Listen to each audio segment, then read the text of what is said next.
প্রাণীটি যে কোনো চরম পরিস্থিতির মধ্যেও বেঁচে থাকতে পারে, সেটি চরম তাপমাত্রা হোক, কঠিনতম ঠান্ডা হোক, তাছাড়াও প্রচণ্ড বায়ুর চাপ, অনাহার, এমনকি এরা মহাকাশের এক্সপোজারেও একদম সাবলীলভাবেই বেঁচে থাকতে পারে।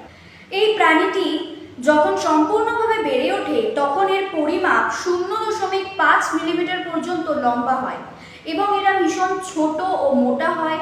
তাছাড়াও এদের 4 জোড়া অর্থাৎ 8খানা পা। বৈজ্ঞানিকেরা মনে করেন যে টার্ডিগ্রেডস কমপক্ষে 500 মিলিয়ন বা 500 লক্ষ বছর পুরনো। এরা সাধারণভাবে শ্যাওলা, ছোট অমেরুদণ্ডী প্রাণী অথবা ছোট ছোট উদ্ভিদ কোষ খেয়ে তাদের জীবনযাপন করে।